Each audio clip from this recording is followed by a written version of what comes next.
ગરમી ફરી રાડ પડાવશે. અગન વર્ષાનું એપીસેન્ટર રાજકોટ બન્યું. આવતીકાલથી ગરમી ફરી રાડ પડાવશે. 2 થી 3 ડિગ્રી તાપમાન વધશે. દરિયાકાંઠે ભેજવાળું હવામાન રહેશે. કાળઝાળ ગરમીથી 2 દિવસથી છુટકારો મળ્યા બાદ હવે ગાભા કાઢી નાખે એવી ગરમીમાં શેકાવા થઈ જજો તૈયાર. હવે 2 થી 3 દિવસ ગરમી રાડ પડાવશે, એટલે ફરી ગરમીમાં શેકાવા માટે તૈયાર રહેજો. હવામાન વિભાગ દ્વારા રાજ્યમાં આગામી સમયને લઈને આગાહી કરવામાં આવી છે, જેમાં આવનાર 3 દિવસ સુધી તાપમાનમાં 2 થી 3 ડિગ્રીનો વધારો થવાની શક્યતા છે. તેમજ આવનારા 3 દિવસમાં દરિયાકાંઠાવાળા વિસ્તારમાં ગરમ અને ભેજવાળું હવામાન રહેશે. મહત્તમ તાપમાન 40 થી 43 ડિગ્રી સુધી રહેશે. આજથી લઈને 25 એપ્રિલ સુધી સૌરાષ્ટ્ર અને કચ્છના વિસ્તારોમાં પણ મહત્તમ તાપમાન 40 થી 43 ડિગ્રી જેટલું રહેશે. આવનારા 3 દિવસમાં દરિયાકાંઠાવાળા વિસ્તારમાં ગરમ અને ભેજવાળું હવામાન રહેશે. आने वाला अगले 3 दिन तक मतलब 21, 22, 23 अप्रैल तक जो अधिकतम तापमान है इसमें 2 से 3 डिग्री सेंटीग्रेड टेम्परेचर क्रमिक वृद्धि होने का संभावना है. उसका आगे कोई ज़्यादा बड़ा बदलाव नहीं है. અંબા માતાના મંદિરના પ્રાણ પ્રતિષ્ઠા મહોત્સવમાં જોવા મળી કોમી એકતા. મહેસાણાના નાગલપુર વિસ્તારમાં આવેલ અંબા માતાના મંદિરે પ્રાણ પ્રતિષ્ઠા મહોત્સવ ઉજવાયો, જેમાં કોમી એકતાનું ઉદાહરણ જોવા મળ્યું. નાગલપુરના મુસ્લિમ સમુદાયને મંદિરના પ્રાણ પ્રતિષ્ઠા પ્રસંગમાં આમંત્રણ આપવામાં આવ્યું હતું. આ પ્રસંગે મુસ્લિમ સમુદાય પણ મંદિરના પ્રાણ પ્રતિષ્ઠામાં સહભાગી થયો હતો. ભાઈચારાને સાર્થક કરવા મુસ્લિમ ભાઈઓએ મંદિરની પ્રાણ પ્રતિષ્ઠામાં આવેલ તમામ બહેનોને ઝવેરા યાત્રામાં ભેટ આપી હતી. મહોત્સવમાં નાગલપુર ગામની તમામ દીકરીઓને બોલાવવામાં આવી હતી. કોમી એકતાના ધાર્મિક પ્રસંગમાં મુસ્લિમ ભાઈઓ અને હિન્દુ બહેનોએ ભાઈચારાની અભિવ્યક્તિને બિરદાવી હતી. ગૃહ રાજ્યમંત્રી હર્ષ સંઘવીએ નર્મદા પરિક્રમા કરી. નર્મદા ઉત્તરવાહિની પરિક્રમા છેલ્લા પડાવમાં પહોંચી ચૂકી છે. લાખો ભક્તોએ પરિક્રમા પૂર્ણ કરી લીધી છે. ત્યારે ગુજરાતના ગૃહમંત્રી હર્ષ સંઘવીએ નર્મદા જિલ્લા ભાજપના કાર્યકર્તાઓ સાથે નર્મદા પરિક્રમા કરી હતી. હર્ષ સંઘવીએ રામપુરા ખાતે રણછોડજીના દર્શન કરીને પરિક્રમાની શરૂઆત કરી. પરિક્રમા દરમિયાન આવતા ભંડારાની પણ મુલાકાત કરી. ભંડારામાં ચાલતા ભજનમાં ગૃહમંત્રી પણ લીન થયા હતા. ગુજરાત સરકારના ગૃહ રાજ્યમંત્રી હર્ષ સંઘવીએ મોડી રાત્રે નર્મદા પરિક્રમા કરી ધન્યતા અનુભવી હતી. સાથે તેમણે ભક્તોની તકલીફ પડતી હોય તો માફી પણ માંગી હતી અને આવનાર સમયમાં નર્મદા પરિક્રમામાં પણ વ્યવસ્થામાં વધારો કરવાની ખાતરી આપી છે. નર્મદા પંચકોશી પરિક્રમામાં ભજન, ભોજન અને ભક્તિનો જામ્યો ત્રિવેણી સંગમ. નર્મદા પંચકોશી પરિક્રમા તેના મધ્ય ચરણ સુધી પહોંચી ચૂકી છે.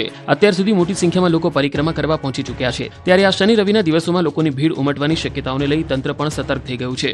અત્યારે કાળઝાળ ગરમીમાં લોકો દિવસના બદલે રાત્રિ દરમિયાન પરિક્રમા કરવા આવી રહ્યા છે. ત્યારે રાત્રિ દરમિયાન પરિક્રમા કરવા આવનાર ભક્તોને કોઈ તકલીફ ન પડે તે માટે નર્મદા જિલ્લા વહીવટી તંત્ર અને ગુજરાત યાત્રાધામ વિકાસ બોર્ડ દ્વારા રસ્તા પર લાઇટ, સીસીટીવી, નાવડીઓ, હંગામી પુલ જેવી તમામ વ્યવસ્થાઓ કરવામાં આવી. ભાજપ સંગઠનના યુવાનો દ્વારા ભંડારો શરૂ કરવામાં આવ્યો. ભજન, ભોજન અને ભક્તિનો ત્રિવેણી સંગમ રચાયો છે. હાલ નર્મદા જિલ્લામાં મિની કુંભ જેવા દ્રશ્યો જોવા મળી રહ્યા છે. અંબાજીમાં પિતાએ નહીં, સસરાએ કર્યું દીકરીનું કન્યાદાન. સામાન્ય રીતે પિતા પોતાની દીકરીના લગ્ન કરાવી કન્યાદાન કરી વિદાય કરે છે, પરંતુ અંબાજીમાં અનોખો લગ્ન પ્રસંગ જોવા મળ્યો.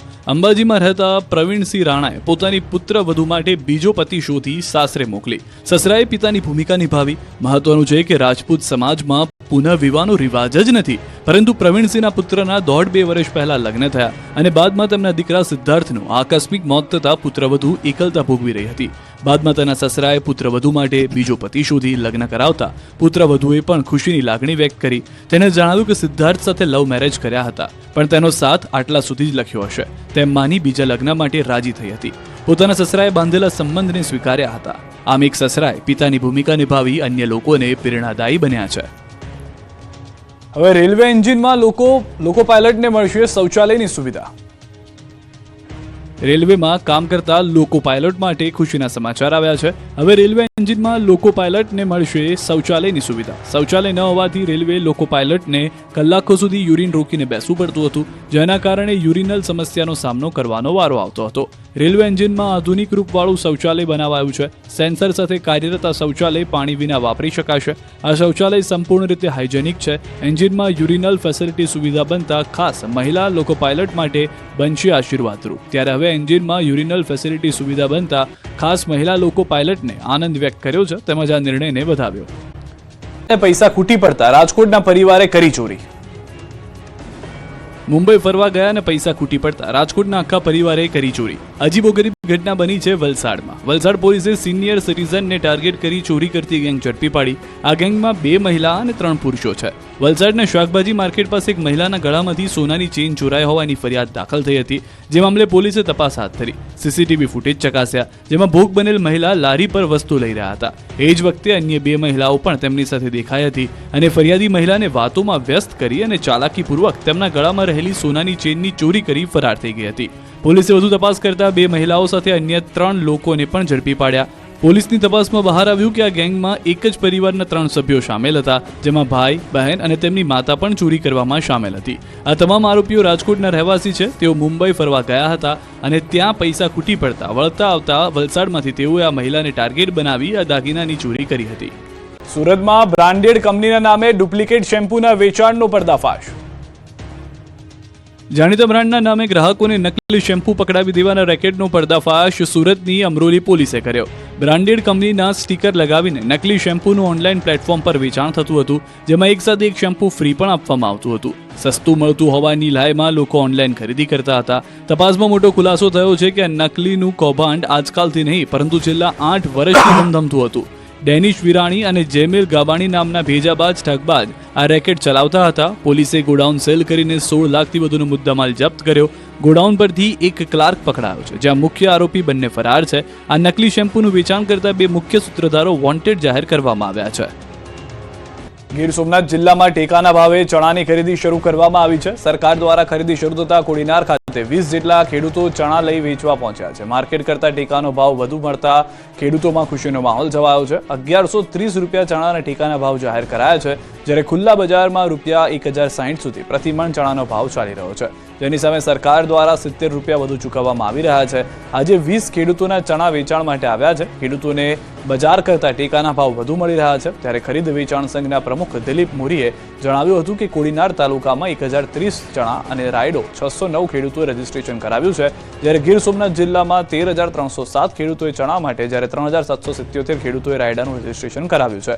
તો આ તરફ કોડીનાર ટેકાના ભાવે ચણા લઈ આવનાર ખેડૂતોમાં ખુશી જોવા મળી હતી, કારણ કે સરકારે જાહેર કરેલા 1130 રૂપિયાના ટેકાના ભાવની સામે ખુલ્લી બજારમાં 1050 થી 1080 રૂપિયા સુધીનો ભાવ મળતા ખેડૂતોએ દાવ કરી ગયા છે.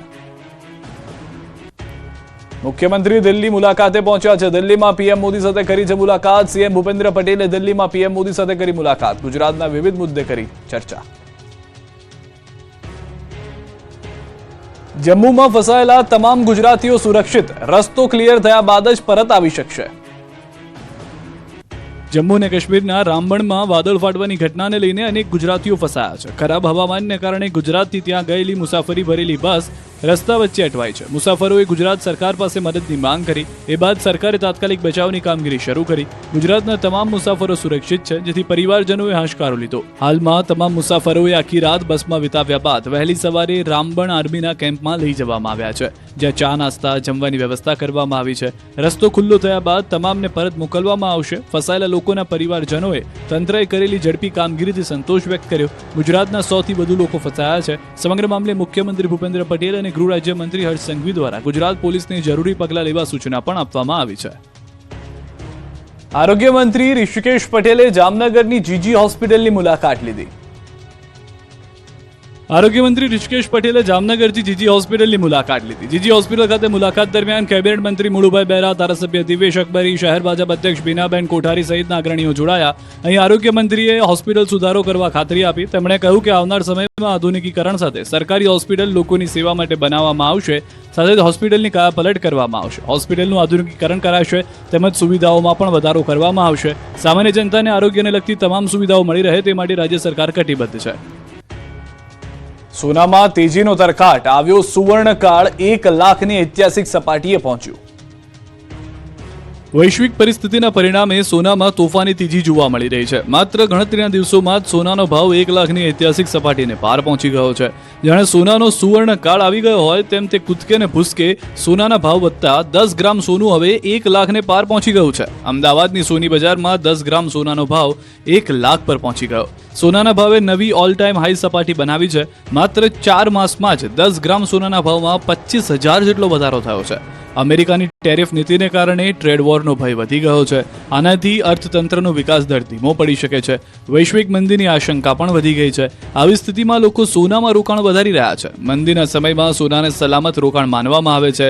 ડોલર સામે રૂપિયાના નબળા પડવાને કારણે સોનાના ભાવમાં વધારો થયો છે. સોની બજારમાં મંદીથી કારીગરોની આવકમાં ધરખમ ઘટાડો. महीने का पहले 500 ग्राम का काम होता था. कितने रुपए का? 50-60 हजार का होता था. ये तो मिलता था 500-600 ग्राम जैसा. अभी 100 से 120 ग्राम ज्यादा से नहीं हो रही है.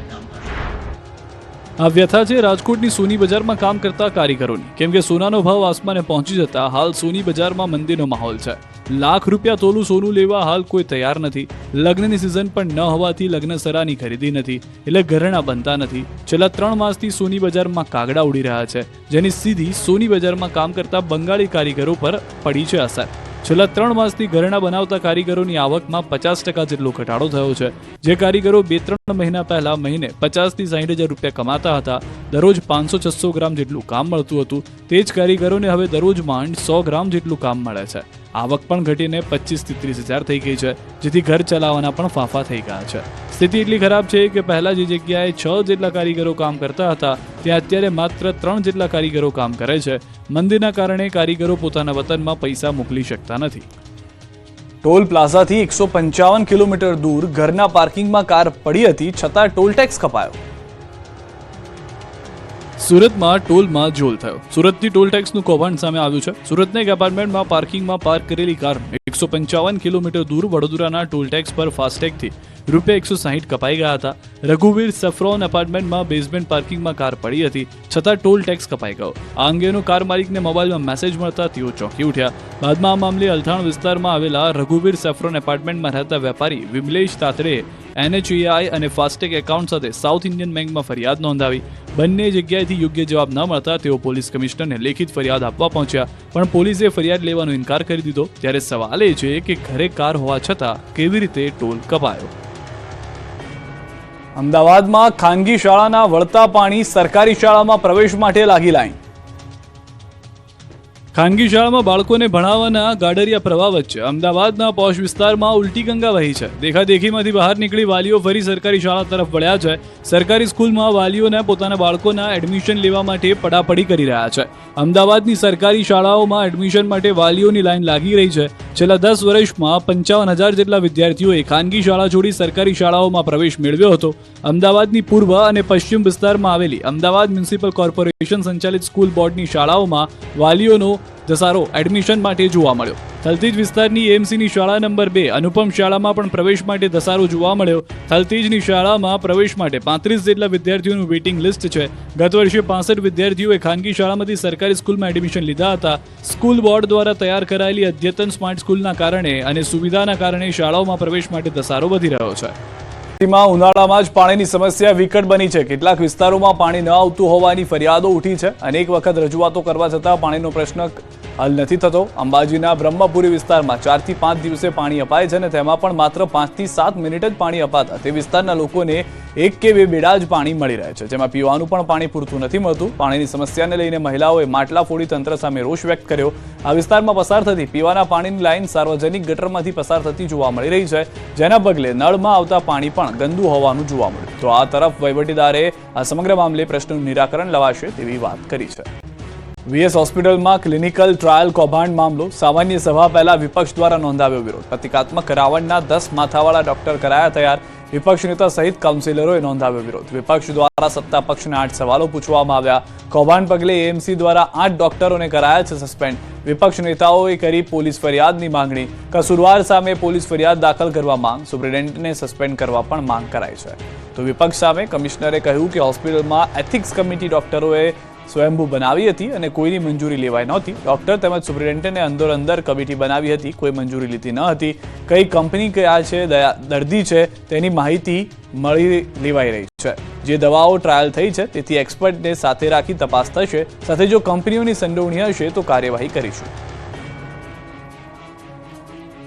સુરેન્દ્રનગરમાં પાક વળતર જમીન સંપાદન મુદ્દે કોંગ્રેસ અને ખેડૂતોએ રામધૂન બોલાવી. સુરેન્દ્રનગર જિલ્લામાં ખેડૂતોના પડતર પ્રશ્નોને લઈને કોંગ્રેસની આગેવાનીમાં મોટી રેલી નીકળી. રાજ હોટલથી કલેક્ટર કચેરી સુધી નીકળેલી આ રેલીમાં મોટી સંખ્યામાં ખેડૂતો જોડાયા. ગત વર્ષે અતિવૃષ્ટિથી થયેલા પાક નુકસાન બદલ વળતર, જમીન સંપાદનમાં યોગ્ય માપણી અને નર્મદા કેનાલ લીકેજથી થતા નુકસાન જેવા મુદ્દાઓને લઈને ખેડૂતોએ કલેક્ટરને આવેદનપત્ર આપ્યું. DELR કચેરી દ્વારા જમીન સંપાદન મામલે યોગ્ય જવાબ ન મળતો હોવાનો આક્ષેપ પણ કરવામાં આવ્યો. રેલીમાં કોંગ્રેસ સેવાદળના પ્રદેશ પ્રમુખ પ્રગતિબેન આહિર અને જિલ્લા પ્રમુખ નૌશાદ સોલંકી સહિત મોટી સંખ્યામાં કાર્યકરો હાજર રહ્યા. કલેક્ટર કચેરી કમ્પાઉન્ડમાં ભાજપ વિરુદ્ધ સૂત્રોચ્ચાર કરવામાં આવ્યા અને પાર્ટીના બેનર સળગાવવામાં આવ્યા. ખેડૂતોએ રામધૂન બોલાવીને પોતાનો વિરોધ વ્યક્ત કર્યો. ખેડૂતોએ ચેતવણી આપી છે કે જો તેમના પ્રશ્નોનું નિરાકરણ નહીં આવે તો આગામી સમયમાં ઉગ્ર આંદોલન કરવામાં આવશે. અનેક વખત રજૂઆત કરવા છતાં સરકાર તરફથી કોઈ યોગ્ય પ્રતિસાદ ન મળતા ખેડૂતોમાં ભારે રોષ જોવા મળી રહ્યો છે. હેલિકોપ્ટરનું ઇમરજન્સી લેન્ડિંગ, ચેલા નજીક સેનાના હેલિકોપ્ટરનું લેન્ડિંગ. રંગમતી ડેમ પાસે સેનાનું હેલિકોપ્ટર અચાનક જ લેન્ડિંગ કરવું પડ્યું. ટેકનિકલ ક્ષતિને લઈને હવાઈ જહાજની ઇમરજન્સી ઉતરાણ કરાયેલી હોવાની પ્રાથમિક માહિતી. મિનિટોમાં ફરી ઉડાન ભરતા તંત્રે હાશકારો અનુભવ્યો. સ્ટેશન વિસ્તાર ઉપર ભારે ઉનાળામાં ડામર પાથરવામાં આવતા લોકો માટે મુશ્કેલી ઊભી થઈ છે. ગરમીના કારણે ડામર એટલો વધુ ગરમ થઈ ગયો કે રસ્તા પરથી પસાર થતા લોકોના પગના પગરખા પણ ચોંટી જાય છે. રોડ પર ચાલવું પણ મુશ્કેલ બની ગયું છે. સ્ટેશન જેવા મુખ્ય વિસ્તારમાં ઉનાળામાં ડામર પાથરવાનું કામ કરતા રહીશોમાં ભારે રોષ ફેલાયો છે. ડામર પીગળવાથી લોકોને અતિ ભારે હાલાકીનો સામનો કરવાનો વારો આવ્યો છે. પરિસ્થિતિને ધ્યાનમાં લઈ નગરપાલિકાએ તરત કાર્યવાહી કરી છે. ડામર ઉપર રેતી છાંટીને સંતોષ માની લીધો છે. સુરત સિવિલ હોસ્પિટલમાં ગરમીથી બચવા મુકાયા બાથટબ, આઈસ પેક. સામાન્ય રીતે ગરમીથી છુટકારો મેળવવા માટે લોકો સ્વિમિંગ પુલમાં ધુબાકા મારવા જાય છે, પણ હોસ્પિટલમાં દાખલ હોય તેવા દર્દીઓને પોતાના બેડ પર જ બાથટબમાં ધુબાકા મારવા પડશે. ગરમીથી બચવા માટે સુરત સિવિલ હોસ્પિટલે હોસ્પિટલમાં બેડ પર બાથટબ મૂક્યા છે.